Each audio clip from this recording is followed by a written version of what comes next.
I mean, from page 7 in the movie, the girl's gone, and it's, you know, no holds barred. So every day of shooting was intense.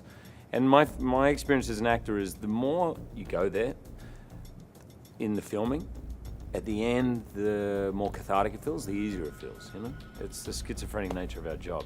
In a way, all these characters are prisoners in this situation because our deepest fear is of actually not really having control of anything. As a parent, not being able to protect your kids, you know? So it's cathartic to watch, and it's real, man. I did so much research into this. I saw some shocking things on video. I read books, I read stories, and way more extreme than even the movie. And what happens to people in those situations is shocking because it's about as traumatic an experience a human can go through. Did you have to tap into your paternal instincts? Of course, yeah. I mean, yeah, I couldn't help it. From reading the script, I felt a pit in my stomach. I couldn't help but do that.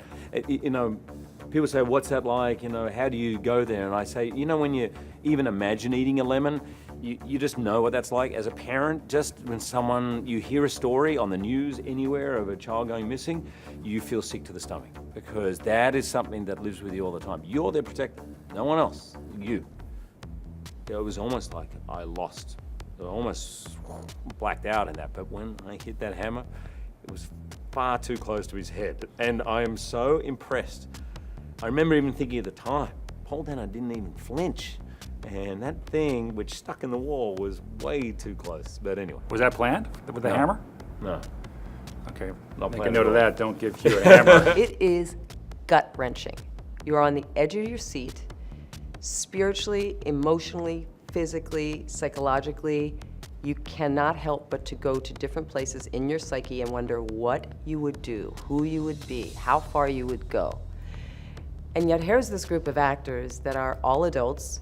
Most of us has kids, a lot of us have known each other over the years, and we've done it for a long time.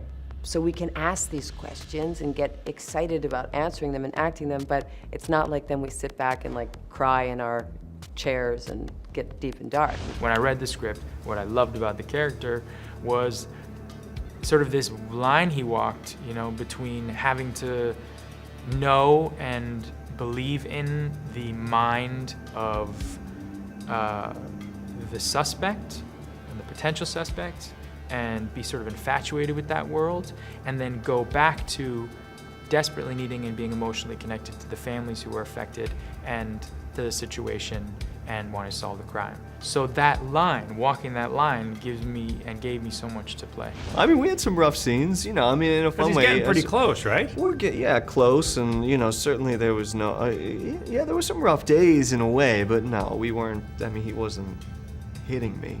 You say he got to where he needed to be. Were there times when you were looking into his eyes going, I'm not sure he's acting? Yeah, sure. I mean, I hope that we felt that way most takes, you know, I think so. There was a take that somebody brought up earlier where he hits a hammer into the wall right next to my head, and that was not planned, and, you know, I just passed out, you know, when he did it. You know, I mean, that was what the character did. I didn't really pass out, but that's kind of what you hope for. Luckily enough trust that you could smash a hammer right next to the other actor's head and know that we're there for each other and not going to hurt each other and go for it. Hugh is not an actor who has left his body behind in any sense, right? He's got an incredible physical ability. So that notion of you know, the anger in his eyes at times, and it just wasn't there between takes.